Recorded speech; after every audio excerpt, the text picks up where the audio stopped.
Hey guys, what's up? I'm Erin and welcome back to the channel. So I think when it comes to retirement, we all kind of have the same main questions. Like, how much should I be saving for retirement? How much do I need once I actually am ready to retire? And how much can I safely withdraw in retirement? Well, for these kinds of questions, I like to defer to the financial experts. And there's a lot of them out there.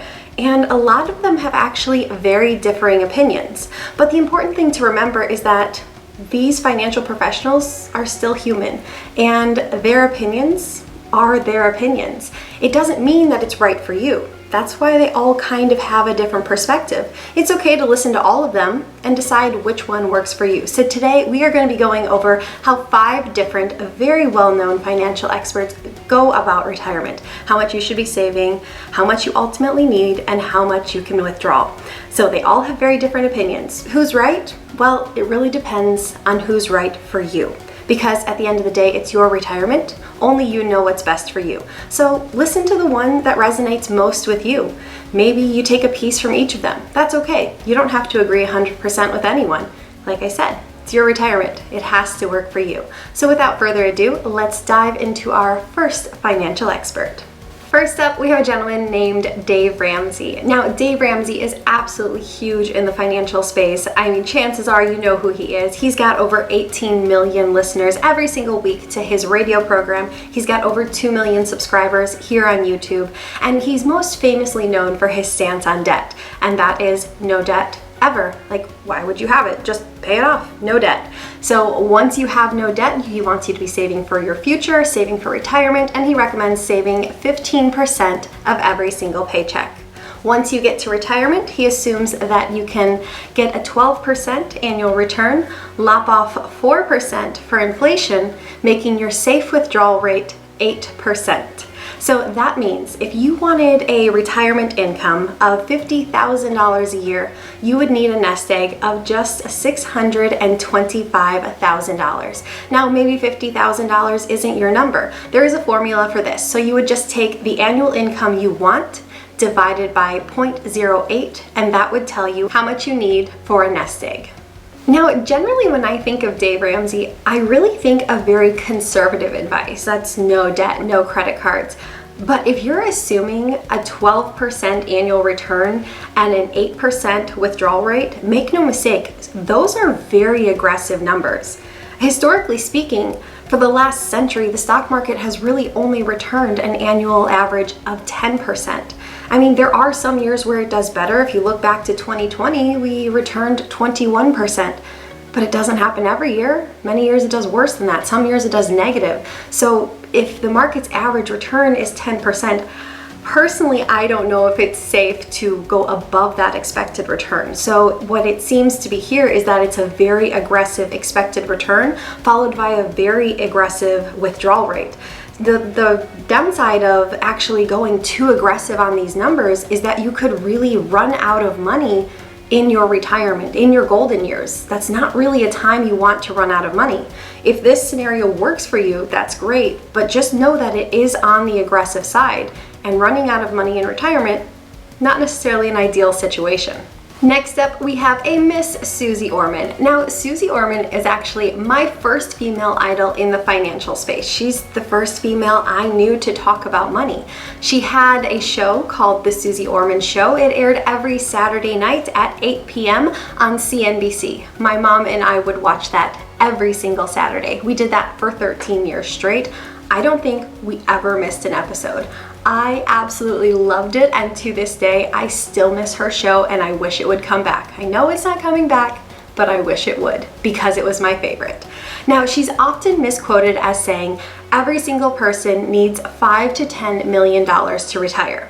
Now, this is actually taken from when she did an interview on a podcast, and she was specifically asked about those in the FIRE community, specifically referencing those who want to retire in their low 30s or even in their 20s. To that, she said, you need at least 5 million or 6 million. You really might need 10 million once you start to factor in taxes.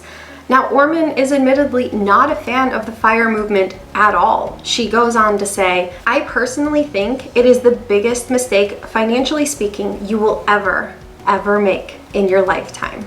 Now, clearly her numbers for the FIRE members are very aggressive, and it's very well known that many people who pursue the FIRE lifestyle find a way to retire on much less. And not everyone wants to do the FIRE lifestyle. So what does she say for the average person? Because most people really are going the average route when it comes to retirement. Well, for most people, she recommends that they save 15 to 20% of every single paycheck and put that towards their retirement.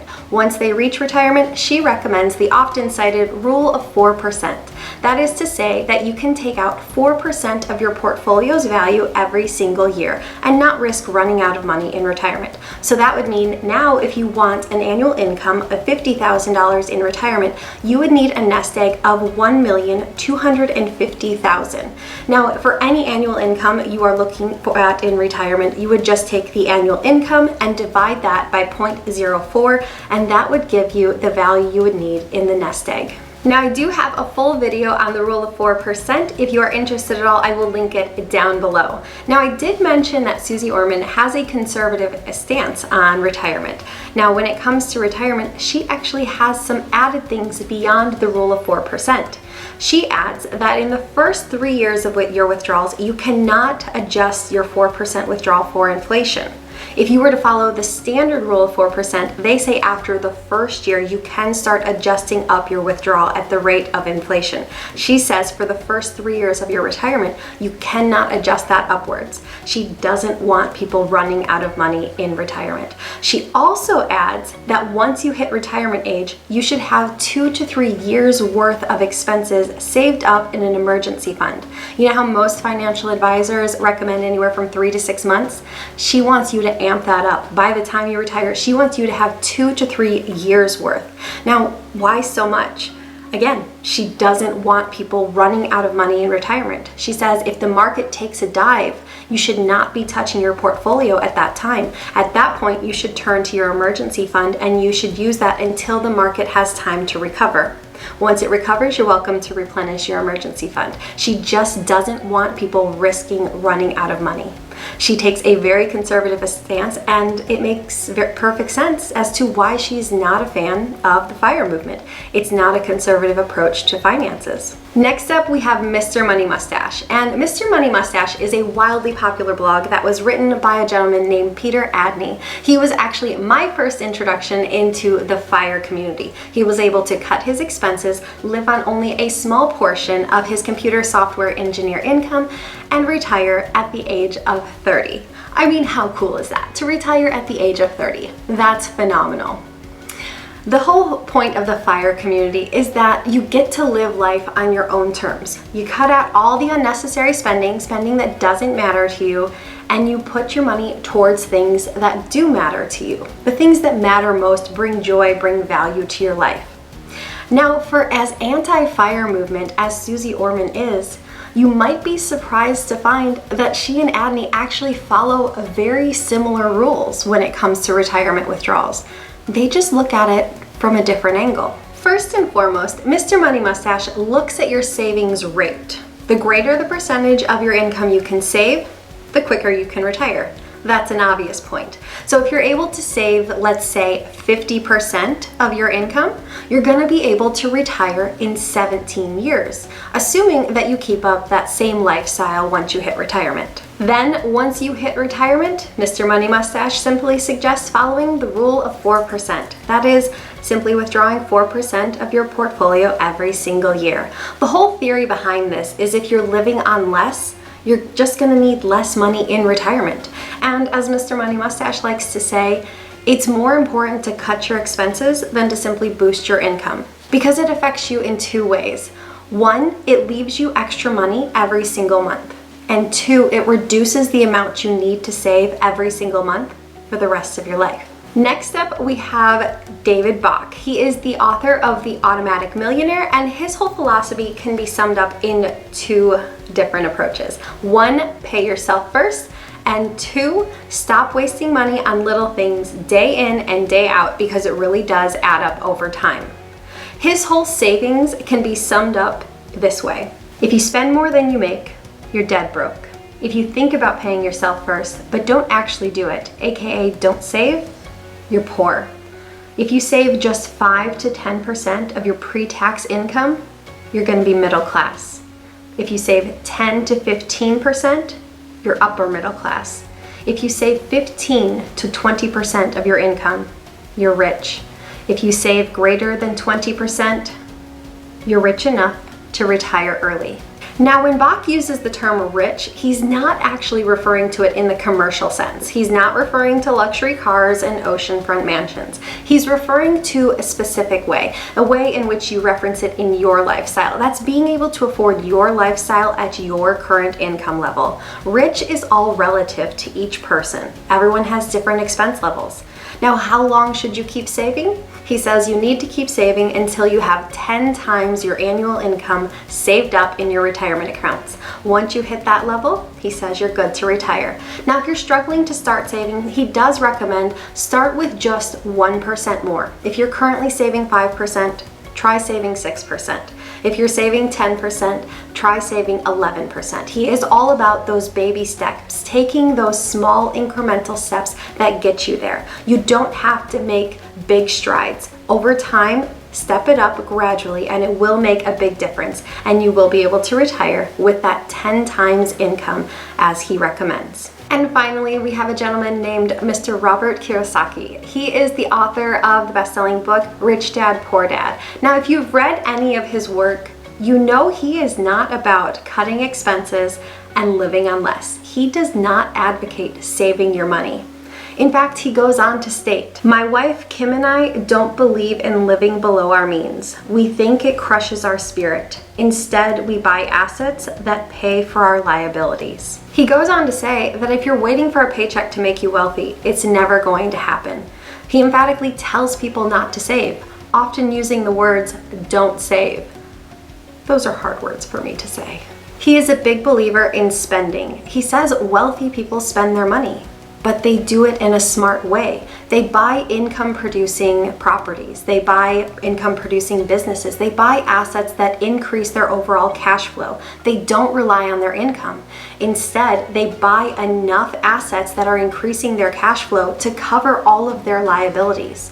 He is a big advocate for people not being employees, but instead being owners of cash flow-producing assets. He doesn't recommend that you save a certain percentage of your income. He doesn't recommend saving a certain amount when it comes to retirement. He wants you to have a cash flow that is strong enough every single month for you to sustain the lifestyle you want. It is all about paying for whatever liabilities you want. If you want to be able to spend more money, you have to buy more cash flow producing assets. And now his ideas may be controversial, but he's sold over 41 million books, so clearly some people are interested in what he has to say. So there you have it, 5 different takes on retirement from 5 different financial experts. While some of them have some overlapping qualities, many of them are very different. They all give good advice at various points, but none of them are 100% right, and you have to look at it in terms of your lifestyle. What is right for you may not be right for someone else, so what's right for this financial expert may not be right for you.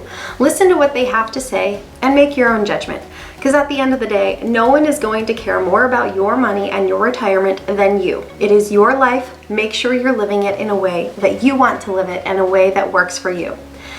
If it were my personal advice, and this is my advice and my opinion, and you don't have to listen to it whatsoever, I would say save as much as you can, but still make sure you're enjoying your life along the way, because you never know how long or short life is going to be.